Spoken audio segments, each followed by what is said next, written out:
আমরা এখন পর্যন্ত কোনো প্রতীকের কথা আমাদেরকে বলেনি। আমরা প্রথমত আমাদের প্রতীক বলতে আমরা আসলে শাপলা প্রতীক নেওয়ার জন্য একদম শাপলা প্রতীক আমাদেরকে দিতে হবে। আমরা এখানেই এখন পর্যন্ত আমাদের শাপলাতে আমরা অটল। আসলে নির্বাচন কমিশনার বোকার মতন করতেছে। আসলে আমাদের শুরু বা লাস্ট পর্যন্ত এখন পর্যন্ত শাপলা প্রতীক আইনি কোনো জটিলতা নাই।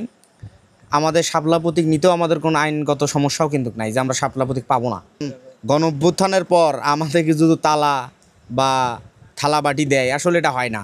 পীরগঞ্জ উপজেলায় আপনার অলরেডি উপজেলা কমিটি হয়েছে, আপনার ইউনিয়ন কমিটি আপনার 3-4টা হয়ে গেছে, আর বাকিগুলো সব প্রক্রিয়াধীন আছে। এটা রিসেন্ট কিছুদিনের মধ্যেই হবে ইনশাল্লাহ। এনসিপি দল গঠন করা আসলে দরকার ছিল, যেহেতু আসলে প্রতিনিয়তই আসলে 3টা রাজনৈতিক দলের ক্ষেত্রেই সীমাবদ্ধ বাংলাদেশ। আসলে নতুনত্বরও দরকার। সেক্ষেত্রে আসলে মনে হয় যে আসলে এনসিপি আসলে আমরা চাই যে সুন্দর একটা রাজনৈতিক দল, আর চাচ্ছি যে যে দল আসলে দুর্নীতি করবে না, আমরা এরকমই একটা দল চাচ্ছি বাংলাদেশে। আমার মনে হয় যে আপনার 36 জুলাইয়ের প্রেক্ষাপটে মনে হচ্ছে যে তরুণদেরই একটা নতুন দল অংশগ্রহণ করতেছে। আমি চাই যে তারাই ক্ষমতায় আসুক। আসলে আমার এটা আশা যে আসলে আপনার 36 জুলাই গণঅভ্যুত্থানের পর আসলে নতুন একটা রাজনৈতিক দল আসছে।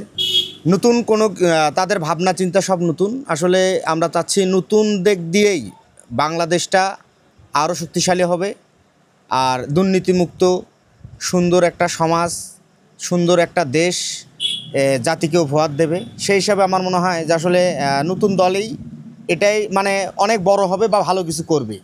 এনসিপি এখন পর্যন্ত বলে নেই যে আসলে তারা নির্বাচনে যাবে। এনসিপি বলছে যে আসলে আপনার সুষ্ঠু একটা নির্বাচন হতে গেলে এখন পর্যন্ত দেশের যে অবস্থা, বর্তমান প্রেক্ষাপটে দেশের কিন্তু এখন পর্যন্ত সমাজ বলেন, আইন শৃঙ্খলার দিকে বলেন, এখন পর্যন্ত কিন্তু কোনোভাবেই আমার মনে হয় না যে দেশ নির্বাচন করার মতন এখন পর্যন্ত উপযুক্ত হয়েছে।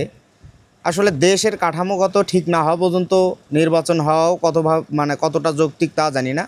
কিন্তু এনসিপি চায় গণতন্ত্রকে ঠিক রাখে, তাদের যে কার্যকলাপ এইগুলো বাদ দিয়ে বা তাদের যে সংবিধান, এই সংবিধান চেঞ্জ বাদ দিয়ে নতুন সংবিধানের অঙ্গিকেই নির্বাচন হওয়া আমি যৌক্তিক মনে করি। আসলে আমরা প্রত্যেকটা গ্রাম পর্যায়ে যাচ্ছে, এনসিপি সবার কাছে যাচ্ছে। আসলে আমরা চাচ্ছি যে মনে হয় আমাদেরকে জনগণ অনেক সুন্দরভাবে গ্রহণ করছে, আমরা অনেকটা আশাবাদী।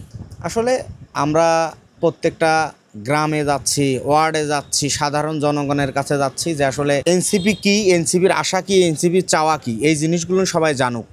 যখন মানুষ জানবে যে এনসিপির নিয়াত সৎ, এনসিপি ভালো কিছু করতে চাচ্ছে, তাহলেই কিন্তু মনে হয় যে দ্রুত সময়ের মধ্যে আমরা অনেক দ্রুত আগাইতে পারবো।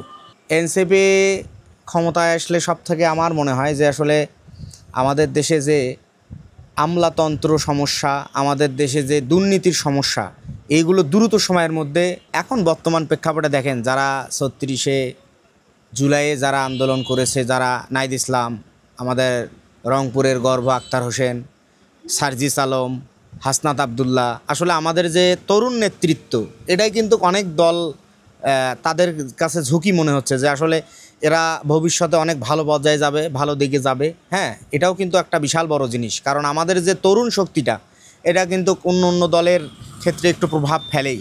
আসলে আমরা এখন পর্যন্ত নির্বাচনী যে ব্যাপারটা, আসলে আমাদের কেন্দ্রীয়ভাবেও এখন পর্যন্ত নির্বাচনের ওরকম কোনো কথা হয়নি। কিন্তু আমাদের গণপরিষদ নির্বাচন যদি হয়, আমরা প্রথমত আমাদের লক্ষ্যই গণপরিষদ নির্বাচন।